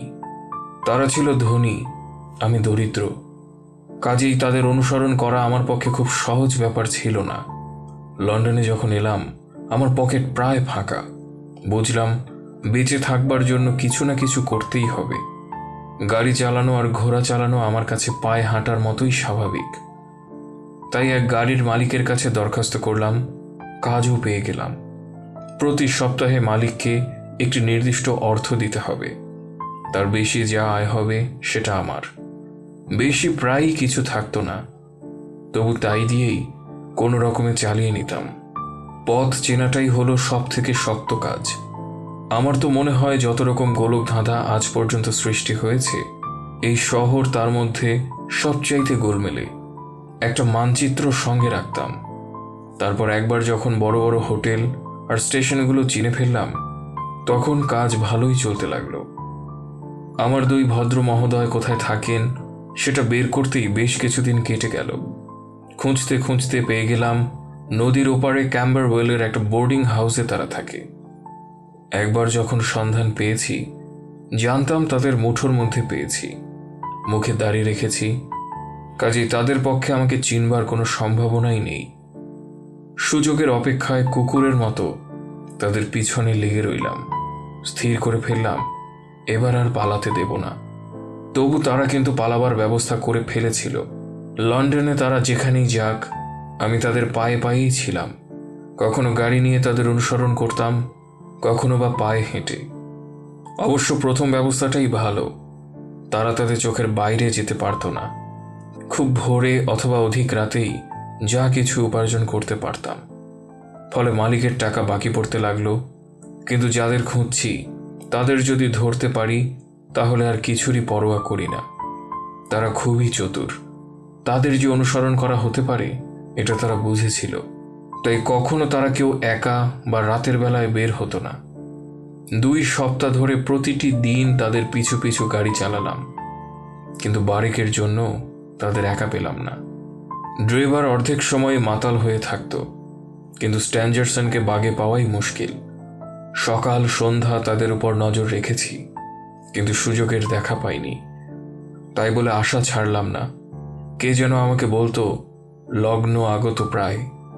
একমাত্র ভয় ছিল বুকের এইটে আগেই ফেটে গিয়ে আমার কাজকে অসমাপ্ত রেখে না দেয়। অবশেষে একদিন রাতে তাদের আবাসস্থল টর্কওয়ে টেরেস ধরে গাড়িতে চলাফেরা করছি। এমন সময় একটা গাড়ি এসে তাদের দরজায় দাঁড়ালো। কিছু মালপত্র আনা হলো। একটু পরে ড্রাইভার ও স্ট্যাঞ্জারসন বেরিয়ে আসতেই গাড়ি ছেড়ে দিল। আমিও চাবুক মেরে ঘোড়া ছুটিয়ে দিলাম। তাদের উপর সতর্ক দৃষ্টি, মনে অস্বস্তি। তারা হয়তো বাসস্থান পরিবর্তন করছে। হিউস্টন স্টেশনে তারা গাড়ি থেকে নামলো। একটা ছোকরাকে ঘোড়াটাকে ধরতে বলে আমিও তাদের পিছু পিছু প্ল্যাটফর্মে গেলাম। শুনতে পেলাম তারা লিভারপুলের ট্রেনের খোঁজ করছে। গার্ড জানালো একটা এইমাত্র চলে গেল, আর একটা ছাড়তে কয়েক ঘন্টা দেরি আছে। স্ট্যাঞ্জারসন যেন মুষড়ে পড়ল, কিন্তু ড্রাইভার এতেই খুশি হলো। ভিড়ের মধ্যে আমি তাদের এত কাছে চলে গেলাম যে দুজনের সব কথাই আমি শুনতে পেলাম। ড্রাইভার বলল তার নিজের একটুখানি কাজ আছে, কাজেই স্ট্যাঞ্জারসন যদি খানিক অপেক্ষা করে তাহলে সে কাজটা সেরে আসতে পারে। সঙ্গী এতে ক্ষোভ প্রকাশ করে তাকে স্মরণ করিয়ে দিল যে সব সময় একত্র থাকতে তারা অঙ্গীকারবদ্ধ। ড্রাইভার জবাবে জানালো যে কাজটা গোপনীয়, কাজেই সে একাই যাবে। তাতে স্ট্যাঞ্জারসন কি বলল আমি শুনতে পেলাম না, কিন্তু অপরজন রাগে ফেটে পড়ে স্মরণ করিয়ে দিল যে সে তার মাইনে করা চাকর ছাড়া কিছুই নয়, কাজেই কোনো রকম হুকুম করা তাকে সাজে না। এ কথায় সচিব হাল ছেড়ে দিয়ে বলল যে শেষ ট্রেন ধরতে না পারলে সে যেন হ্যালিডেস প্রাইভেট হোটেলে তার সঙ্গে মিলিত হয়। ড্রাইভার বলল 11টার আগেই সে প্ল্যাটফর্মে হাজির হবে। তারপরই সে স্টেশনের বাইরে চলে গেল। দীর্ঘদিনের প্রতীক্ষিত মুহূর্তটি এতদিনে ধরা দিল। শত্রুদের পেলাম হাতের মুঠোয়। একত্র থাকলে তারা পরস্পরকে রক্ষা করতে পারত, কিন্তু একা একা তারা অসহায়। অবশ্য তড়িঘড়ি কোনো কাজ করলাম না, ছক তৈরি করাই ছিল। অপরাধী যদি প্রতিপক্ষকে চিনবার সময় না পায়, কেন প্রতিহিংসা তার মাথায় নেমে এসেছে তা বুঝতে না পারে, তাহলে আর প্রতিশোধের মজা রইল কি? আমি যে ছক তৈরি করেছি তাতে যে মানুষ আমার প্রতি অবিচার করেছে তাকে বুঝতে দেওয়া হবে যে তার অতীত পাপই তাকে ধরিয়ে দিয়েছে। ঘটনাচক্রে কয়েকদিন আগে জনৈক ভদ্রলোক ব্রিক্সটন রোডের কয়েকটা বাড়ি দেখতে এসে একটা বাড়ির চাবি আমার গাড়িতে ফেলে যান। সেই দিনই সন্ধেবেলা এসে তিনি সেটা নিয়ে যান, কিন্তু সেই ফাঁকে চাবিটার একটা ছাঁচ করে আমি একটা ডুপ্লিকেট চাবি করিয়ে নিই। এইভাবে বিরাট মহানগরীর অন্তত একটা এমন স্থান আমার দখলে এলো যেখানে কেউ আমাকে বাধা দিতে আসবে না। ড্রাইভারকে কি করে সে বাড়িতে নিয়ে যাব, সেই কঠিন সমস্যার সমাধান এবার চাই। সে রাস্তা দিয়ে হাঁটতে লাগলো, একটা দুটো মদের দোকানে ঢুকলো, শেষেরটায় প্রায় আধ ঘন্টা কাটালো। যখন বেরিয়ে এলো তখন তার পা টলছে, বোঝা গেল একেবারে চুর হয়েছে। সামনেই একটা গাড়ি ছিল, তাতেই উঠে পড়ল। আমিও গাড়ি ছোটালাম পিছু পিছু, খুব কাছাকাছি। ওয়াটারলু সেতু পার হয়ে মাইলের পর মাইল পার হয়ে অবশেষে সবিস্ময়ে দেখলাম যে রাস্তায় তারা আগে ছিল সেখানেই পৌঁছে গেছি। যা হোক, পিছু পিছু গিয়ে বাড়িটা থেকে 100 গজ মতো দূরে গাড়িটা রাখলাম। সে ভিতরে ঢুকলো, তার গাড়িটাও চলে গেল। দয়া করে এক গ্লাস জল দিন, কথা বলতে বলতে গলা শুকিয়ে এসেছে। তার হাতে গ্লাসটা দিলাম, সে জল খেলো। আবার বলতে লাগলো, সিকি ঘন্টা বা কিছু বেশি সময় অপেক্ষা করে রইলাম। এমন সময় ঘরের মধ্যে ধস্তাধস্তির আওয়াজ শুনতে পেলাম। পর মুহূর্তে দরজাটা সজোরে খুলে গেল আর দুজন লোক বেরিয়ে এলো। একজন ড্রাইভার, অপরজন একটি তরুণ, তাকে আমি আগে কখনো দেখিনি। তরুণটি ড্রাইভারের গলা চেপে ধরেছে। সিঁড়ির মাথায় পৌঁছে সে ড্রাইভারকে এমন একটা লাথি মারল যে সে রাস্তায় ছিটকে পড়ল। হাতের লাঠিটা উঁচিয়ে সে চিৎকার করে বলল, বেটা কুকুর, মেয়ে ছেলেকে অসম্মান করবার উচিত শিক্ষা তোকে দিয়ে দেব। তরুণটি রেগে একেবারে আগুন। মনে হলো সে ড্রাইভারকে লাঠি দিয়ে পিটিয়ে একেবারে তুলোধুনো করে ফেলবে, কিন্তু অভদ্র লোকটা ততক্ষণে সেখান থেকে চম্পট দিয়েছে। মোড় পর্যন্ত ছুটে এসে আমার গাড়িটা দেখতে পেয়েই উঠে পড়ল। বলল, হ্যালিডেস প্রাইভেট হোটেলে নিয়ে চলো। সে আমার গাড়ির মধ্যে উঠে বসতেই আনন্দে আমার বুক এমনভাবে লাফাতে লাগলো যে ভাবলাম শেষ মুহূর্তে বুঝি বুকের রোগটা বেড়ে পড়বে। ধীরে ধীরে গাড়ি চালাতে চালাতে ভাবলাম কি করা উচিত। সোজা কোনো গ্রামাঞ্চলে গিয়ে একটা নির্জন গলিতে তার সঙ্গে শেষ বোঝাপড়া করতে পারি, সেইটাই প্রায় স্থির করে ফেলেছি। এমন সময় সমস্যার সমাধান সেই করে দিল। আবার তার মদের নেশা চাপল। আমাকে আদেশ করলো কোনো মদের দোকানের সামনে গাড়ি থামাতে, আমি যেন অপেক্ষা করি। এই কথা বলে সে ভিতরে চলে গেল। দোকান বন্ধ হওয়া পর্যন্ত সেখানেই কাটালো। যখন ফিরে এলো তখন তার অবস্থা দেখেই বুঝলাম এবার কেল্লা ফতে। মনে করবেন না যে ঠান্ডা মাথায় তাকে খুন করতে চেয়েছিলাম, তা করলে সুকঠোর ন্যায়ের দণ্ডই হতো, কিন্তু আমার মন তাতে সায় দিল না। অনেকদিন আগে থেকেই স্থির করে রেখেছিলাম তাকে বাঁচবার একটা বিকল্প সুযোগ আমি দেব, অবশ্য যদি সে সুযোগের সুবিধাটা নিতে পারে। আমার ভ্রাম্যমান জীবনে আমেরিকায় আমি নানা ধরনের চাকরি করেছি। একসময় ইয়র্ক কলেজের গবেষণাগারে দারোয়ান ও ঝাড়ুদারের কাজও করেছি। একদিন অধ্যাপক মশাই বিষ সম্পর্কে বক্তৃতা দিচ্ছিলেন। তখন তিনি ছাত্রদের একটা উপকার জাতীয় জিনিস দেখালেন। দক্ষিণ আমেরিকায় তীরের ফলায় লাগাবার এরকম বিষ থেকে তিনি সেটা প্রস্তুত করেছেন। জিনিসটি এতই তীব্র যে 1 গ্রেন খেলেই মৃত্যু অনিবার্য। বোতলটা আমি ভালো করে দেখে রাখলাম। তারপর সকলে চলে গেলে খানিকটা নিয়ে নিলাম। ওষুধ তৈরির কাজটা আমি ভালোই জানতাম। সেই উপকার জাতীয় জিনিস দিয়ে ছোট ছোট দ্রবণীয় বড়ি বানিয়ে প্রত্যেকটি বড়িকে ঠিক ওই রকম দেখতে আরেকটি সাধারণ বড়ির সঙ্গে একটা বাক্সে ভরে রাখলাম। সেই সময় মনে মনে স্থির করেছিলাম শুভক্ষণ যখন আসবে তখন ভদ্রলোকেরা প্রত্যেকে একটা বাক্স থেকে একটা বড়ি তুলে নেবে, আর যেটা পড়ে থাকবে সেটা আমি খাবো। সে ব্যবস্থা হবে হাতের কাছ থেকে গুলি করার মতোই মারাত্মক, অথচ নির্ঝঞ্ঝাট। সেদিন থেকে বড়ির বাক্সগুলি আমি সব সময় সঙ্গে নিয়ে ফিরতাম। এতদিনে সেগুলি ব্যবহার করবার সময় এলো। 12টা বেজে তখন 1টার কাছাকাছি। উদ্দাম শীতার্ত রাত, জোরে বাতাস বইছে, প্রবল ধারায় বৃষ্টি নেমেছে, বাইরে বিষণ্ণ প্রকৃতি, কিন্তু আমার অন্তর খুশিতে ভরা। এত খুশি যে আমি হয়তো উচ্ছ্বাসে চিৎকার করে উঠতাম। আপনাদের কেউ যদি কোনো জিনিস একান্তভাবে চেয়ে থাকেন দীর্ঘ 30 বছর ধরে তার জন্য অপেক্ষা করে থাকেন এবং তারপর হঠাৎ একদিন সেটাকে হাতের মুঠোর মধ্যে পেয়ে থাকেন, তাহলেই আমার মনের অবস্থা বুঝতে পারবেন। একটা সিগার ধরালাম, স্নায়ুকে শক্ত রাখবার জন্য জোরে জোরে টানতে লাগলাম। আমার হাত কাঁপছে, সারা দেহ উত্তেজনায় থরথর করছে। গাড়ি চালাতে চালাতে আমি যেন দেখতে পেলাম, ঠিক যেমন এই ঘরে আপনাদের সকলকে দেখছি, বৃদ্ধ ফেরিয়ার ও মিষ্টি লুসি অন্ধকারের ভিতর থেকে আমার দিকে চেয়ে হাসছে। সারা পথ তারা ঘোড়ার দুই দিক থেকে আমার আগে আগে চলল। ব্রিক্সটন রোডের বাড়িটার সামনে পৌঁছে গাড়ি থামালো। কেউ কোথাও নেই। বৃষ্টির ঝুপঝাপ ছাড়া কোনো শব্দও কানে আসে না। ভিতরে তাকিয়ে দেখি ড্রাইভার মদে চুর হয়ে হাত পা গুটিয়ে অঘরে ঘুমুচ্ছে। তার হাত ধরে নাড়া দিলাম, বললাম নাম্বার সময় হয়েছে। ঠিক আছে কোচম্যান, সে বলল। মনে হলো সে ভেবেছে আমরা তার কথা মতো হোটেলে পৌঁছে গেছি। কথাটি না বলে নেমে এলো, আমার পিছু পিছু বাগানের পথে পা দিল। তখনও তার শরীর টলছে, তাই তাকে খাড়া রাখতে পাশাপাশি হাঁটতে লাগলাম। দরজা খুলে তাকে নিয়ে সামনের ঘরে ঢুকলাম।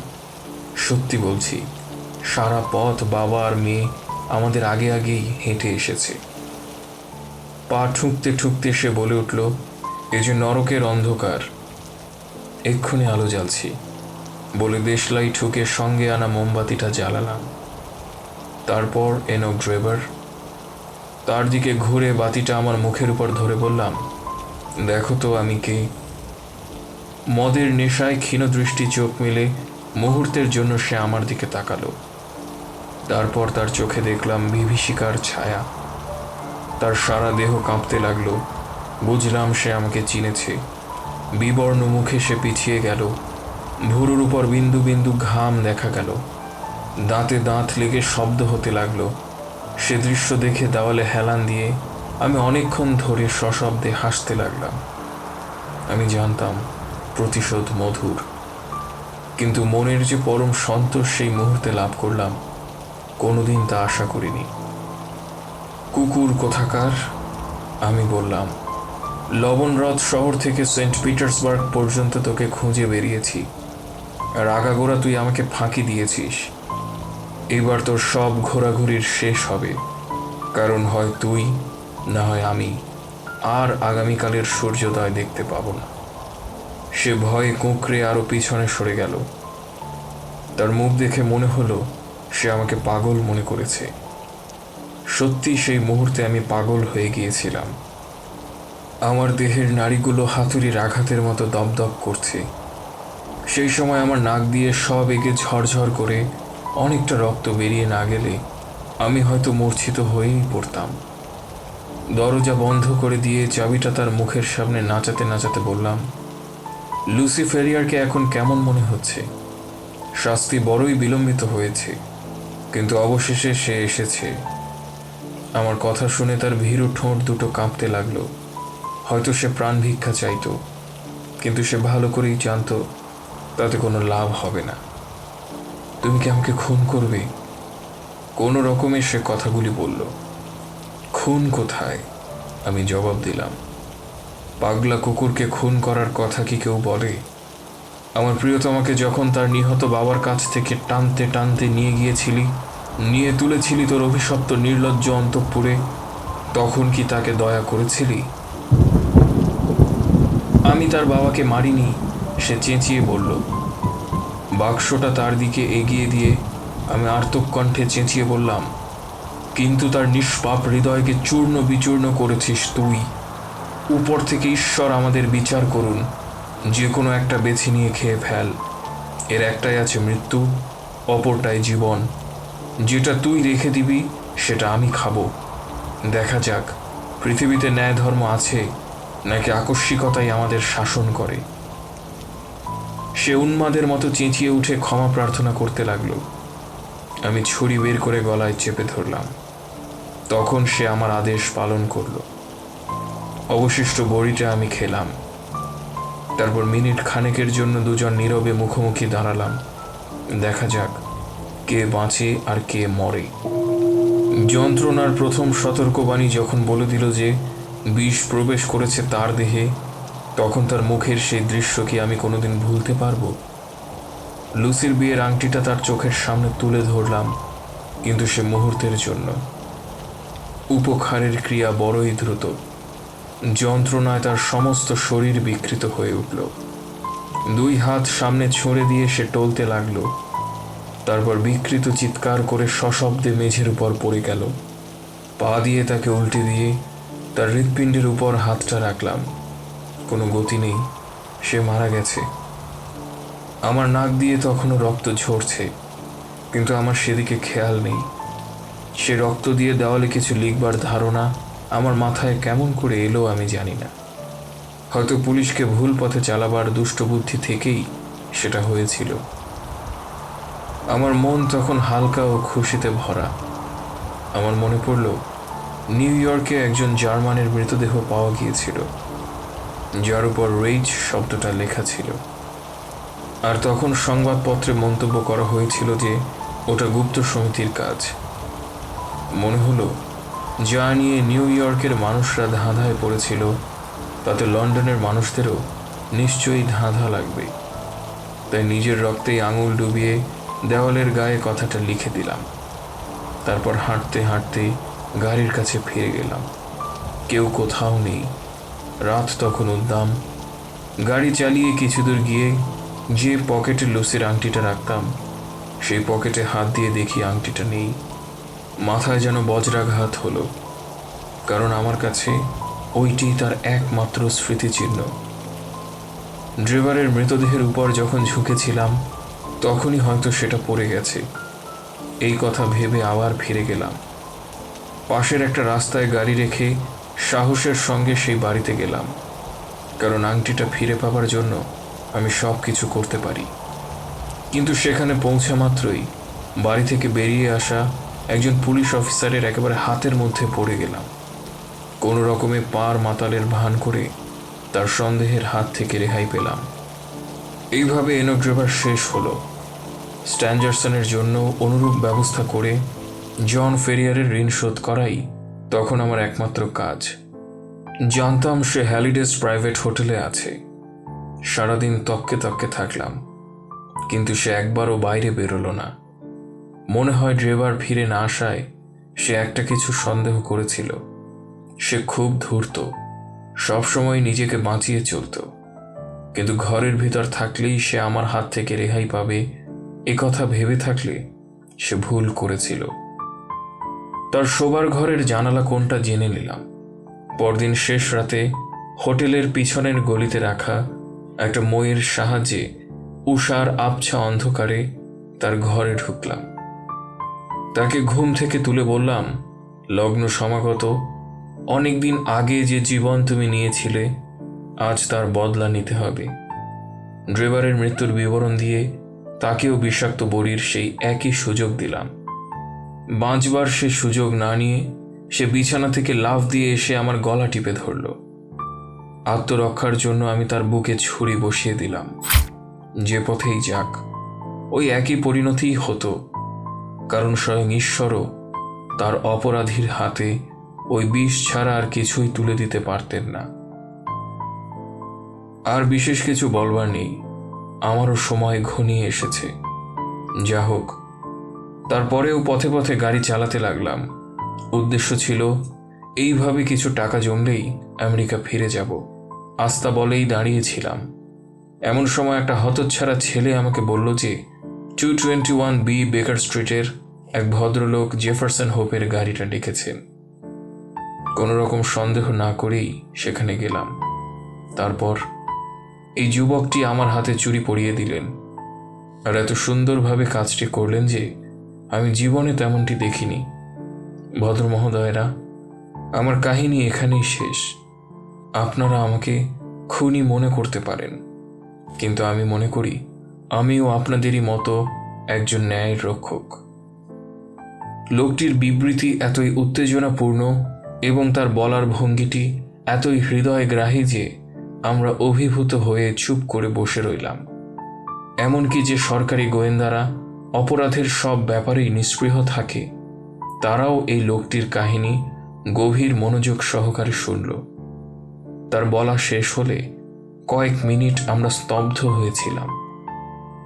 লেস্ট্রেড তার শর্ট হ্যান্ড বিবরণীতে শেষ কথাগুলি যোগ করবার সময় পেন্সিলের যে খসখস আওয়াজ হলো, তাতেই সে স্তব্ধতা ভাঙল। শার্লক হোমস বলল, একটা বিষয় আমি আরো কিছু জানতে চাই। আমি যে বিজ্ঞাপনটা দিয়েছিলাম, তার ফলে আংটিটা নিতে আপনার কোন সঙ্গী এসেছিল?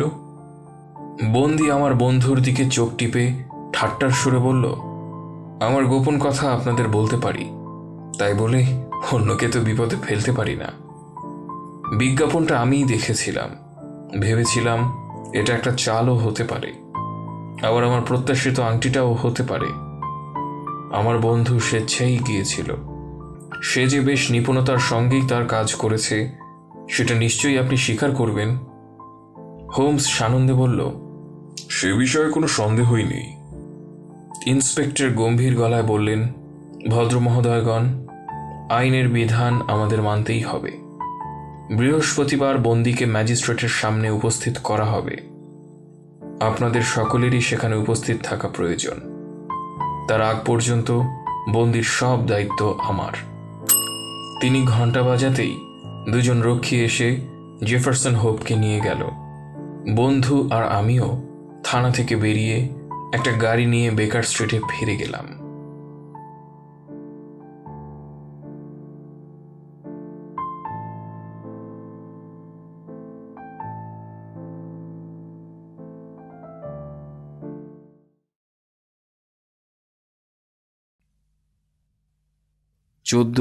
উপসংহার। আমাদের সকলকেই বলে দেওয়া হয়েছিল বৃহস্পতিবার ম্যাজিস্ট্রেটের সামনে হাজির থাকতে, কিন্তু বৃহস্পতিবার যখন এলো, তখন আর আমাদের সাক্ষ্যদানের কোনো প্রয়োজন রইল না। একজন মহত্তর বিচারক তখন কেসটা হাতে নিয়েছেন।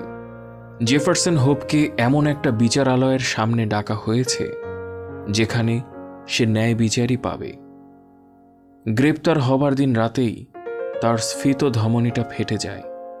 সকালে দেখা যায় সে কারাকক্ষের মেঝে শটান শুয়ে আছে, স্মিত হাসিতে মুখখানি উদ্ভাসিত, যেন মৃত্যুকালে সে একটি সার্থক জীবন ও সুসম্পন্ন কর্মের দিকে তাকাতে পেরেছিল। পরদিন সন্ধ্যায় আমরা যখন এ বিষয় নিয়ে আলোচনা করছিলাম, তখন হোমস বলল, তার মৃত্যুতে গ্রেগসন আর লেস্ট্রেড খেপে যাবে। এরপরে তাদের বড় বড় বাগাড়ম্বরের কি হবে? আমি বললাম, তার গ্রেপ্তারের ব্যাপারে তারা কিছু করতে পারত বলে তো আমার মনে হয় না। সঙ্গী তিক্ত কণ্ঠে বলল, তোমার কি মনে হয় আর না হয় তাতে কার কি যায় আসে? আসল কথা হচ্ছে তোমার কাজের বহর মানুষকে বোঝাতে তুমি কতটা কি করতে পারো। একটু থেমে অনেকটা সহজভাবে আবার বলল, যাই বলো, আমি কিন্তু কোনো কিছুর জন্যই এ তদন্তটা হাতছাড়া করতাম না। আমার যতদূর মনে পড়ে, এর চাইতে ভালো কেস আমি আর পাইনি। ব্যাপারটা সরল, কিন্তু বেশ কিছু শেখবার বিষয় এতে ছিল। সরল? আমি বিস্ময়ে চেঁচিয়ে বললাম। আমাকে বিস্মিত হতে দেখে শার্লক হোমস হাসতে হাসতে বলল, নিশ্চয়ই, একে তো অন্য কিছু বলা যায় না। ব্যাপারটা যে মূলত সরল তার প্রমাণ হলো অন্য কোনো রকম সাহায্য ছাড়া কেবলমাত্র কয়েকটি সাধারণ অনুমানের ভিত্তিতেই মাত্র 3 দিনের মধ্যে অপরাধীকে ধরতে পেরেছিলাম। সেটা ঠিক, আমি বললাম। আগেই তোমাকে বলেছি, যেটা অসাধারণ সেটা সাধারণত অনুসন্ধানের বিঘ্ন না হয়ে সহায়কই হয়ে থাকে। এরকম একটা সমস্যার সমাধান করতে হলে সবচাইতে ভালো পথ হল যুক্তির সূত্র ধরে পিছিয়ে যাওয়া। এটা খুব উপকারী পদ্ধতি এবং বেশ সোজাও, কিন্তু মানুষ এটাকে খুব বেশি ব্যবহার করে না। দৈনন্দিন জীবনে যুক্তিটাকে সামনের দিকে টানাই অধিকতর কার্যকরী হয়ে থাকে, তাই মানুষ অন্য পদ্ধতিটাকে অবহেলা করে থাকে। 50 জন যদি সংশ্লেষণাত্মক যুক্তির আশ্রয় নেয়, তাহলে মাত্র একজন নেয় বিশ্লেষণাত্মক যুক্তির পথ। আমি বললাম, সত্যি বলছি, তোমার কথা আমি ঠিক বুঝতে পারছি না। আমি সেটা আশাও করিনি। চেষ্টা করে দেখি আরো স্পষ্ট করে বলতে পারি কিনা। একটি ঘটনা শৃঙ্খলের বিবরণ শোনালে অধিকাংশ মানুষই তারপর কি হবে সেটা বলবে। ঘটনাগুলিকে নিজেদের মনে মনে যোগ করে তারা যুক্তির সাহায্যে তার পরের ঘটনার কথা বলতে পারবে। কিন্তু যদি তুমি ঘটনার পরিণতি বা ফলটা শুধু বলো, তাহলে খুব অল্প লোকই আছে যারা তার থেকে চিন্তার সাহায্যে সেই সব অতীত ধাপগুলি বের করতে পারবে যাদের পরিণতিতে ওই ফলটি ঘটেছে। আমি যখন পিছনের দিকে যুক্তি বা বিশ্লেষণাত্মক যুক্তির কথা বলি, তখন এই শক্তিকেই বোঝাতে চাই। আমি বললাম, বুঝতে পেরেছি। এক্ষেত্রেও শুধু ফলটাই তোমাকে দেওয়া হয়েছিল, বাকি সবটাই তোমাকে খুঁজে বের করতে হয়েছে। এইবার আমার যুক্তির ধারার বিভিন্ন ধাপ তোমাকে বোঝাতে চেষ্টা করব। একেবারে গোড়া থেকেই শুরু করি। তুমি জানো, আমি পায়ে হেঁটেই ওই বাড়িতে গিয়েছিলাম। মনের মধ্যে কোনো পূর্বগৃহীত ধারণা নিয়েও আমি যাইনি। স্বাভাবিকভাবেই রাস্তাটাকে নিয়েই কাজ শুরু করলাম। আগেই তোমাকে বলেছি, রাস্তায় গাড়ির চাকার স্পষ্ট দাগ দেখতে পেলাম এবং অনুসন্ধান করে জানলাম যে রাতে একটি গাড়ি নিশ্চয়ই সেখানে এসেছিল। চাকাগুলির সংকীর্ণ ব্যবধান দেখেই বুঝতে পেরেছিলাম ওটা ছ্যাঁকড়া গাড়ি, কোনো বড়লোকের বড় গাড়ি নয়। ভদ্রজনের ব্রুহাম গাড়ির তুলনায় লন্ডনের সাধারণ ভাড়াটে গাড়ির পরিসর অনেক ছোট। একটা পয়েন্ট পেয়ে গেলাম। তারপর বাগানের পথ ধরে ধীরে ধীরে হাঁটতে লাগলাম। মাটির পথ, সহজেই যে কোনো জিনিসের দাগ পড়ে। তোমাদের চোখে যে পথ হয়তো কর্দমাক্ত পদাবলী ছাড়া আর কিছুই নয়, কিন্তু আমার অভিজ্ঞ চোখে প্রতিটি পায়ের চিহ্নই অর্থপূর্ণ। পদচিহ্নের অর্থবোধের আরটি হচ্ছে গোয়েন্দা বিজ্ঞানের সবচাইতে গুরুত্বপূর্ণ অথচ অবহেলিত শাখা। সুখের বিষয়, আমি সবসময় তার উপর যথেষ্ট গুরুত্ব আরোপ করেছি এবং নিয়ত অনুশীলনের ফলে সেটা আমার কাছে দ্বিতীয় প্রকৃতিতে পরিণত হয়েছে। কনস্টেবলদের ভারী পায়ের চিহ্ন আমি দেখতে পেলাম। প্রথমে যে দুজন বাগানের পথ দিয়ে গিয়েছিল তাদের পদচিহ্নও দেখলাম।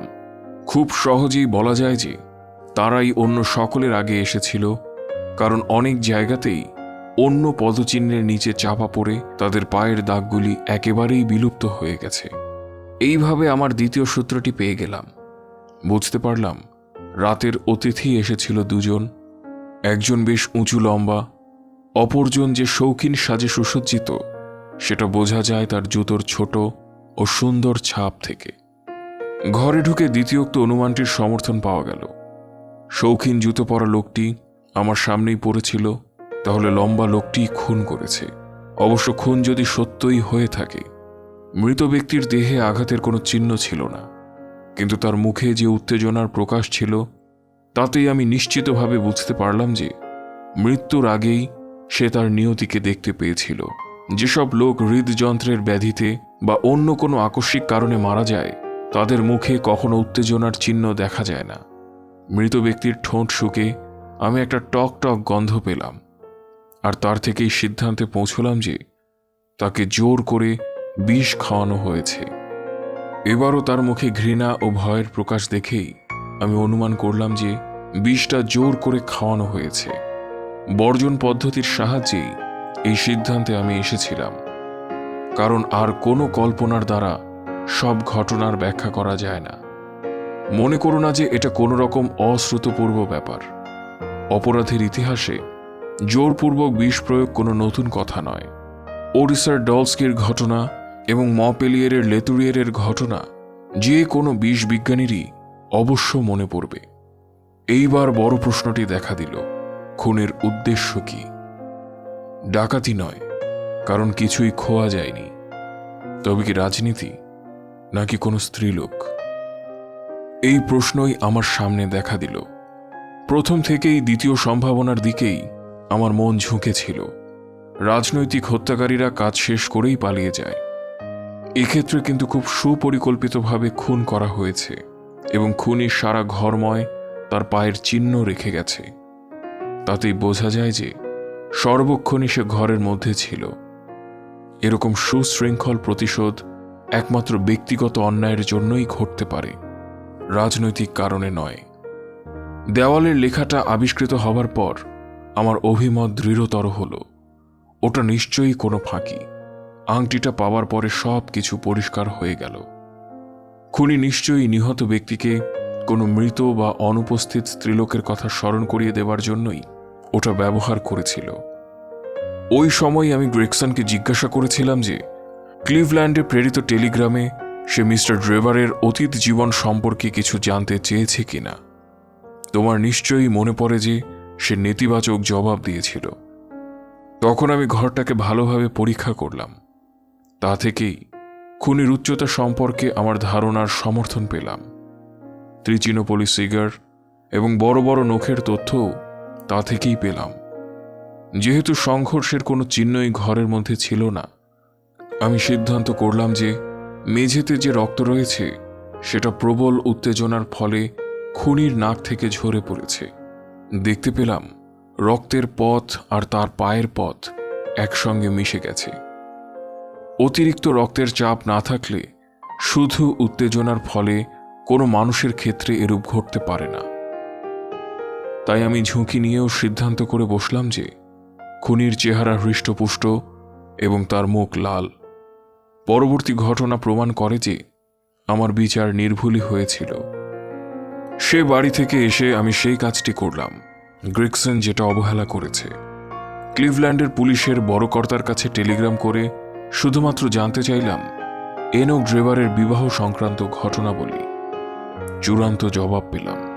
তাতে জানলাম প্রেমের ব্যাপারে জেফারসন হোপ নামক এক পুরনো প্রতিদ্বন্দ্বীর বিরুদ্ধে আইনের আশ্রয় প্রার্থনা করে সে ইতিমধ্যেই দরখাস্ত করেছে, আর সেই হোপ এখন ইউরোপেই আছে। এতক্ষণে বুঝতে পারলাম এ রহস্যের সব সূত্রই আমার হাতে এসে গেছে। এখন শুধু খুনিকে খুঁজে পাওয়া বাকি। আমি ইতিমধ্যেই মনে স্থির জেনেছি যে গাড়ি চালিয়ে যে এসেছিল সেই একই লোক ড্রাইভারের সঙ্গে ঘরে ঢুকেছিল। রাস্তায় ঘোড়ার পায়ের দাগ দেখেই আমি বুঝেছিলাম যে গাড়ির চালক কাছে থাকলে ঘোড়াটা ওভাবে যত্রতত্র ঘুরে বেড়াতে পারত না। তাহলে গারোয়ান বাড়ির ভিতর ছাড়া আর কোথায় থাকতে পারে? তাছাড়া একথা মনে করা একেবারেই অবাস্তব যে কোনো সুস্থ মস্তিষ্কের লোক তৃতীয় ব্যক্তির চোখের সামনেই ঠান্ডা মাথায় একটা খুন করে বসবে। সে লোক তো যে কোনো সময় বিশ্বাস ভঙ্গ করতে পারে। সর্বোপরি লন্ডন শহরে যদি কোনো লোক অপর কারো পিছু নিতে চায়, তাহলে গারোয়ান সাজার চাইতে ভালো পথ আর কি হতে পারে? এই সব বিবেচনা করে আমি অনিবার্য সিদ্ধান্তে উপনীত হলাম যে জেফারসন হোপকে এই মহানগরীর সহিসদের মধ্যেই পাওয়া যাবে। একবার যদি সে গারোয়ান সেজে থাকে তাহলে নিশ্চয়ই সে ছেড়ে দেয়নি। আরও ভাববার কথা, হঠাৎ ছেড়ে দিলে তার প্রতি লোকের দৃষ্টি আকৃষ্ট হতে পারে। কাজেই অন্তত আরও কিছুদিন ওই কাজই করতে থাকবে। তার পক্ষে একটা নতুন নামে পরিচয় দেবারও কারণ নেই। যে দেশে কেউ তার আসল নাম জানে না, সেখানে নাম ভাড়াবার দরকার কিসের? কাজেই একটা বাউন্ডুলে গোয়েন্দা বাহিনী গঠন করে লন্ডনের সব গাড়ির মালিকের কাছে নিয়মিত পাঠাতে লাগলাম, এবং অবশেষে প্রার্থিত মানুষটিকে তারা ঠিক খুঁজে বার করল। কেমন সুন্দরভাবে তারা কাজ হাসিল করল এবং কত দ্রুত আমি সেটাকে কাজে লাগালাম, সেসব কথা নিশ্চয়ই তোমার মনে আছে। স্ট্যাঞ্জারসনের মৃত্যুটা ছিল সম্পূর্ণ অপ্রত্যাশিত, তবু কোনো মতেই সেটাকে ঠেকানো যেত না। তুমি তো জানো, সেখান থেকেই আমি বাড়ির সন্ধান পাই, যদিও ব্যাপারটা আমি আগেই অনুমান করেছিলাম। বুঝতেই পারছো, সবটাই একটা যুক্তির শৃঙ্খলে বাঁধা। কোনো জায়গায় এতটুকু ফাঁক বা ফাঁকি নেই। আমি জোর গলায় বলে উঠলাম, চমৎকার! তোমার এই গুণপনা প্রকাশ্যে স্বীকৃত হওয়া উচিত। এর একটা বিবরণ তোমার প্রকাশ করা উচিত। তুমি যদি না করো, তাহলে তোমার হয়ে আমিই করব। তোমার যা ইচ্ছা করতে পারো ডাক্তার, এদিকে দেখো। বলেই একটা কাগজ আমার হাতে দিয়ে সে বলল, এটা পড়ে দেখো। সেদিনের ইকো পত্রিকার একটা সংখ্যা। তার যে প্যারাগ্রাফটার দিকে সে আমার দৃষ্টি আকর্ষণ করল, তাতে এই কেসটার কথাই লেখা হয়েছে। তাতে লেখা আছে, মিস্টার এনোক ড্রেভার ও মিস্টার জোসেফ স্ট্যাঞ্জারসনের খুনের অভিযোগে ধৃত হোপের আকস্মিক মৃত্যুতে জনসাধারণ একটি উত্তেজনাপূর্ণ খবর থেকে বঞ্চিত হলেন। এই কেসের বিস্তারিত বিবরণ হয়তো কোনোদিনই জানা যাবে না। অবশ্য বিশ্বস্ত সূত্রে আমরা অবগত হয়েছি যে এটা দীর্ঘদিনের একটা নারী ঘটিত বিবাদের ফল, এবং প্রেম ও মর্মন ধর্মও এর সঙ্গে জড়িত। মনে হচ্ছে উভয় মৃত ব্যক্তি যৌবনে সন্তদের দেশের অধিবাসী ছিলেন, আর মৃতবন্দী হোপও এসেছিল লবণ হ্রদ শহর থেকে। আমাদের গোয়েন্দা পুলিশ দপ্তরের কর্মদক্ষতার সুস্পষ্ট নিদর্শন এ থেকে পাওয়া গেল, এবং সব বিদেশিদের পক্ষেও একটা শিক্ষা হয়ে গেল যে তাদের ঝগড়া বিবাদকে ইংল্যান্ডের মাটিতে টেনে না এনে নিজেদের দেশে মিটিয়ে ফেলাই বুদ্ধিমানের কাজ। এ গোপন কথা এখন সকলেরই জানা যে খুনিকে এমন বুদ্ধিমত্তার সঙ্গে গ্রেপ্তারের গৌরব সম্পূর্ণভাবেই স্কটল্যান্ড ইয়ার্ডের গোয়েন্দা যুগল মিস্টার লেস্ট্রেড ও গ্রেগসনের প্রাপ্য। জানা গেছে জনৈক মিস্টার শার্লক হোমসের বাড়িতে লোকটিকে গ্রেপ্তার করা হয়েছিল। মিস্টার হোমস একজন শৌখিন গোয়েন্দা, এই লাইনে কিছু কিছু বুদ্ধিমত্তার পরিচয়ও নাকি দিয়েছেন। আশা করা যায় এই সব পরামর্শদাতার সাহায্য পেলে কালক্রমে তাদের কৌশলের কিছুটা আয়ত্ত করতেও পারবেন। আমরা আশা করি তাদের কার্যের উপযুক্ত স্বীকৃতি হিসাবে এই দুই সরকারি কর্মচারীকে যথাযথ প্রশংসার নিদর্শন প্রদান করা হবে।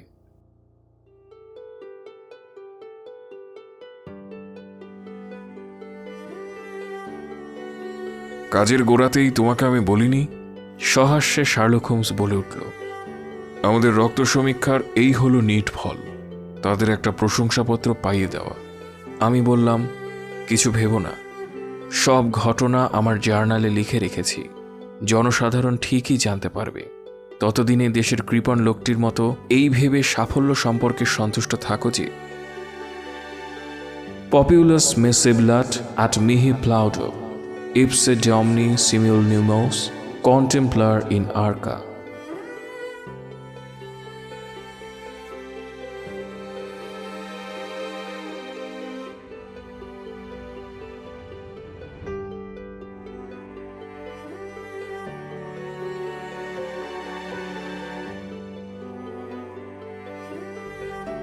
আজ আমরা শুনলাম স্যার আর্থার কোনান ডয়েলের লেখা শার্লক হোমসের অভিযান এ স্টাডি ইন স্কারলেটের ষষ্ঠ ও শেষ পর্ব। আমাদের এই আয়োজনটি আপনাদের ভালো লেগে থাকলে সাবস্ক্রাইব করে ও বেল আইকনে ক্লিক করে আমাদের পাশে থাকুন, বন্ধুদের সাথে শেয়ার করুন, ঘরে থাকুন, সুস্থ থাকুন। ধন্যবাদ।